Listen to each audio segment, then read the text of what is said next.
Hello friends, true habitat का बोध 79 TCP की वेबसाइट पर लाइव है। ये एक अफोर्डेबल हाउसिंग प्रोजेक्ट है सेक्टर 79 में। इस प्रोजेक्ट का मैं डिटेल रिव्यू करूंगा।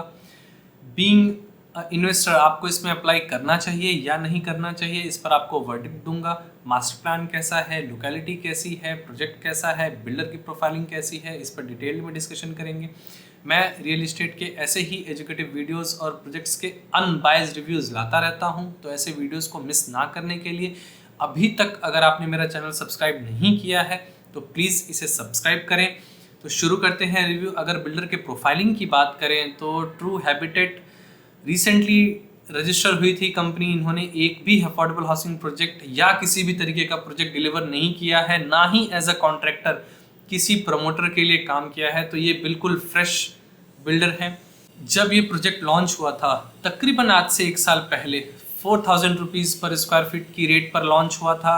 जो एग्जिस्टिंग प्लेयर्स हैं, एक्सपीरियंस प्लेयर्स हैं, वो बहुत खुश नहीं थे ऐसे अफोर्डेबल हाउसिंग प्रोजेक्ट्स लॉन्च करना, क्योंकि बहुत ज़्यादा मार्जिन नहीं बच रहा था उनको। तो ऐसे टाइम पर कुछ नए प्लेयर्स आए, जैसे कि इनमें से एक हैं ट्रू हैबिटेट। याशिका पे बात की है मैंने। वैसे जो बिल्डर की प्रोफाइलिंग मैंने ऑलरेडी कर रखी है इंट्रोडक्शन टू अफोर्डेबल हाउसिंग वाले वीडियो में, मैं उसका लिंक ऊपर आई बटन में डाल रहा हूँ। अगर आपने वो वीडियो अभी तक नहीं देखा है तो प्लीज़ उसे ज़रूर देखें। उस टाइम पर क्या था कि जब एग्जिस्टिंग प्लेयर्स नहीं आ रहे थे तो एक नए प्लेयर्स को स्कोप मिल रहा था यहाँ पर जो इन्वेंट्रीज़ हैं उनको यूटिलाइज करने का। और नए बिल्डर्स के हिसाब से देखें तो बहुत ज़्यादा रिस्क रहता नहीं है एज ए बिल्डर, क्योंकि आपको जो भले ही मार्जिन कम है बट आपको जो भी पैसे बनने हैं, जितने भी मार्जिन पर बनने हैं वो आपको बनेंगे, क्योंकि आपके पास बेचने की टेंशन नहीं है, वो ऐसे ही बिक जाने हैं, राइट। तो नए प्लेयर्स बहुत आए, अपना एक प्लेग्राउंड बना लिया इन्होंने कि ठीक है टेस्ट करते हैं, अगर अच्छा रहा तो आगे एक और प्रीमियम सेगमेंट में कोई प्रोजेक्ट लॉन्च कर देंगे, ये दिखाते हुए कि हमने एक already affordable housing project deliver कर रखा है। तो ऐसे बहुत सारे बिल्डर्स आए नए नए, जो कि पहले कम आया करते थे, तो इनके पास एक्सपीरियंस नहीं है। अगेन ऐसे किसी भी बिल्डर्स जो पहली बार आ रहे हैं, आई थिंक आपको फर्स्ट स्टेप पर ही अवॉइड करना चाहिए, चाहे वो 4000 की रेट पर हो या 5000 की रेट पर हो। कई बार लोग इस तरीके से इसको प्रमोट करने की कोशिश करते हैं कि 26 लाख में क्या ही मिलता है, या इवन आज के डेट में बात करें तो 33 लाख में क्या ही मिलता है। मेरे हिसाब से एक कम अच्छी चीज़ किसी भी रेट पर हमेशा कम अच्छी ही होती है। अगर मैं घटिया बोलूँ, हाँ मतलब एक बुरी चीज़ हर एक रेट पर बुरी होती है।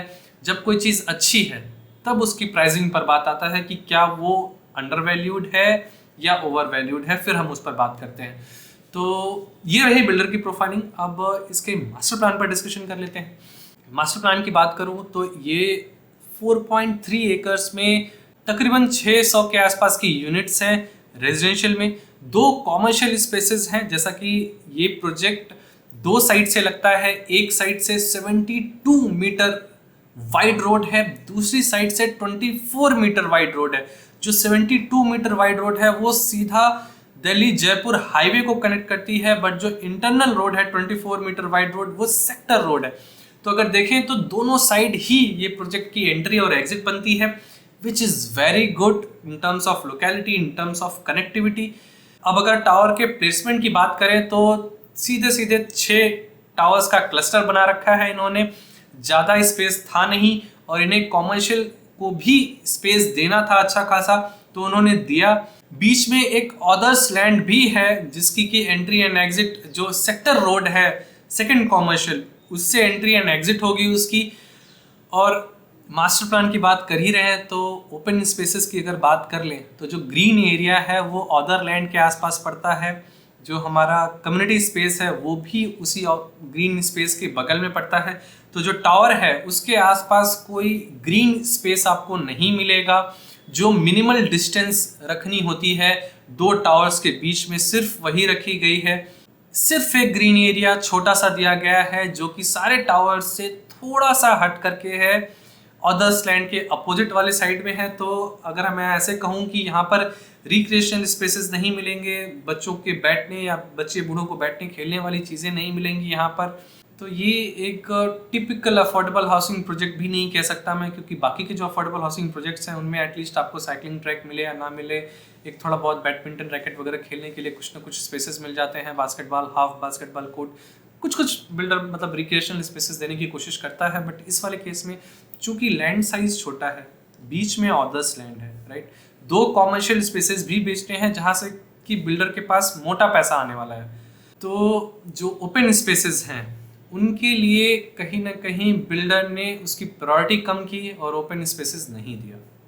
तो अगर यूनिट के लेआउट्स की बात करें तो बहुत ही बेहतरीन लेआउट्स हैं। जो इनका किचन है वो बिल्कुल अलग से निकल के आता है, क्लोज्ड स्पेस में निकल के आता है, और इस किचन से जो वॉशरूम है उसका डिस्टेंस प्रॉपर है, एटलीस्ट वॉल शेयरिंग नहीं है। बालकनी के साइजेस नॉर्मल में भी अच्छे हैं और एमक्यू में आपको बहुत बड़े मिलते हैं। तो मेरे हिसाब से जो यूनिट के लेआउट्स इन्होंने बना रखे हैं बहुत ही बेहतरीन बना रखे हैं, इसके लिए इनको कूडोज।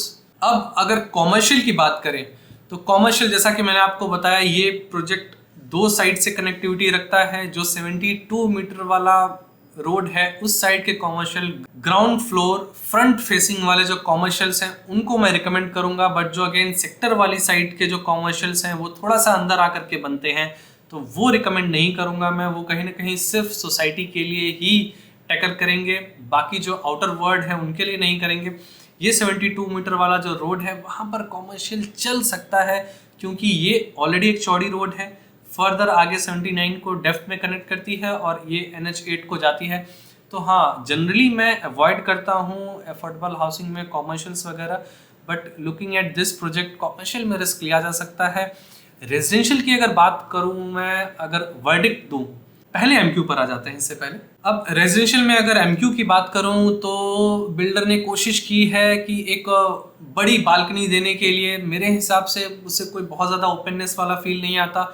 एक ओपन बालकनी को मेंटेन करना, झाड़ू पोछा लगाना काफ़ी मुश्किल होता है, धूल वगैरह आती है, और ऐसा कुछ लग्जरी वाला प्रोजेक्ट है भी नहीं कि जहाँ पर कुछ एक्स्ट्रा किया जा सकता हो उसमें। क्योंकि अब जब आप एंट्री करेंगे ऐसे प्रोजेक्ट में, ऐसे टावर में जहाँ पर कि एक फ्लोर पर 8-8 यूनिट्स हैं, सब कुछ डेंस्ड है, बिल्कुल 6 टावर के एक क्लस्टर बना रखा है, तो वहाँ पर एक बालकनी से बहुत अच्छा व्यू आना आई डोंट थिंक कि बहुत ज़्यादा सेंस क्रिएट करता है। तो एमक्यू आप अवॉइड कर सकते हैं। ये वाला जो इनका ड्रॉ है, थर्ड ड्रॉ, इसमें 11 यूनिट्स हैं एमक्यू की। मैं बिल्डर से सिर्फ एक क्वेश्चन पूछता हूं, या अगर आप भी जानते हैं इस क्वेश्चन का आंसर तो बिल्कुल बताएं। 11 एमक्यू यूनिट्स आज थर्ड ड्रॉ में क्यों आ रही हैं? सेकेंड ड्रॉ में एक भी एमक्यू यूनिट नहीं थी as far as I can recall, और फर्स्ट ड्रॉ में जितनी भी एमक्यू थी बिल्डर वॉज क्लेमिंग कि सब कुछ सोल्ड आउट है।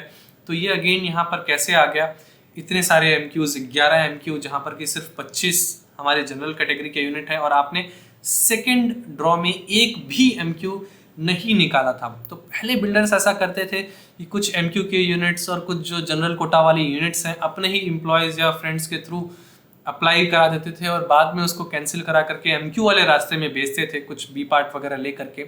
ऐसे प्रैक्टिसेस, जब ये चीज़ टीसीपी पर ट्रांसफ़र हुई, ये चीज़ें जब ऑनलाइन हो गई तो ये कम हो गई थी। मेरे हिसाब से ऐसा ही कुछ इन्होंने यहाँ पर किया है कि जो अपने रिश्तेदार, फ्रेंड्स या जो इनके एम्प्लॉयज़ हैं उन्हीं के नाम पर इन्होंने एमक्यू बुक कर रखा हो और अब कैंसिल कर रहे हो। पहले एमक्यू उन्होंने लेट से 15 लाख नहीं था, एमक्यू 8 to 9 lakhs के अराउंड ट्रेड किया था। तो उस टाइम पर एमक्यू 8 to 9 lakhs में ट्रेड कर रहा था। अब वो ईजिली 18 lakhs के अराउंड में बेच सकते हैं इसका एमक्यू 15 to 18 lakhs में। तो मे बी यहाँ से पैसा बनाने की कोशिश की जा रही है बिल्डर के द्वारा।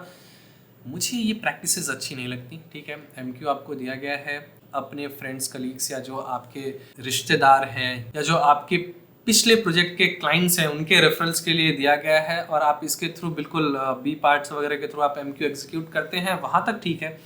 बट एक ड्रॉ में एमक्यू 0 दिखाना और दूसरे ड्रॉ में इतने सारे एमक्यू अचानक से आ जाना थोड़ा सा मुझे फिशी लगता है, और इसी वजह से मुझे बिल्डर भी फिशी लग रहा है। ऑल्दो ऐसा कोई डिस्प्यूट इस पूरे प्रोजेक्ट में नहीं दिखता मुझे।